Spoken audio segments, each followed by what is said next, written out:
Have you ever sat in a doctor's office for hours, despite having an appointment at a specific time?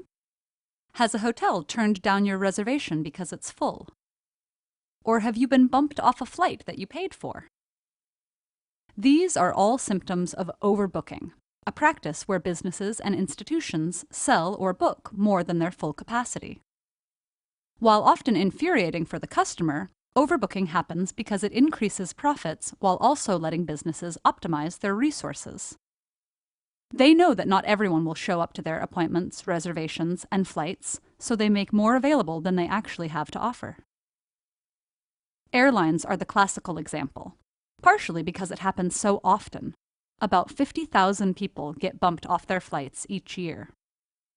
That figure comes at little surprise to the airlines themselves, which use statistics to determine exactly how many tickets to sell. It's a delicate operation. Sell too few, and they're wasting seats. Sell too many, and they pay penalties. Money, free flights, hotel stays, and annoyed customers. So here's a simplified version of how their calculations work. Airlines have collected years' worth of information about who does and doesn't show up for certain flights. They know, for example, that on a particular route, the probability that each individual customer will show up on time is 90%. For the sake of simplicity, we'll assume that every customer is traveling individually, rather than as families or groups. Then, if there are 180 seats on the plane, and they sell 180 tickets, the most likely result is that 162 passengers will board. But of course, you could also end up with more passengers, or fewer. The probability for each value is given by what's called a binomial distribution, which peaks at the most likely outcome. Now let's look at the revenue.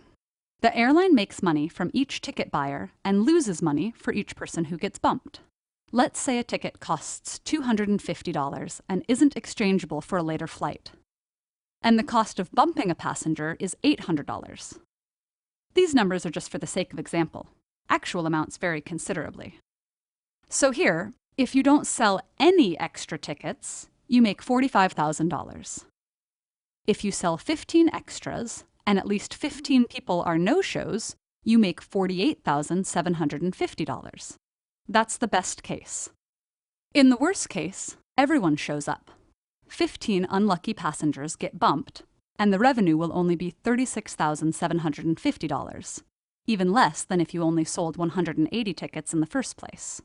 But what matters isn't just how good or bad a scenario is financially, but how likely it is to happen.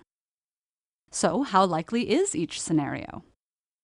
We can find out by using the binomial distribution. In this example, the probability of exactly 195 passengers boarding is almost 0%. The probability of exactly 184 passengers boarding is 1.11%, and so on. Multiply these probabilities by the revenue for each case. Add them all up and subtract the sum from the earnings by 195 sold tickets, and you get the expected revenue for selling 195 tickets. By repeating this calculation for various numbers of extra tickets, the airline can find the one likely to yield the highest revenue.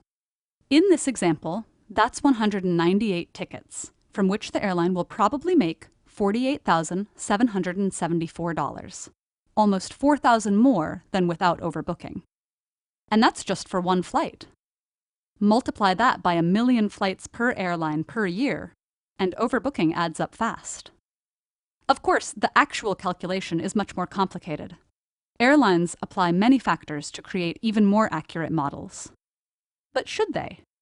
Some argue that overbooking is unethical. You're charging two people for the same resource. Of course, if you're 100% sure someone won't show up, it's fine to sell their seat. But what if you're only 95% sure? 75%? Is there a number that separates being unethical from being practical?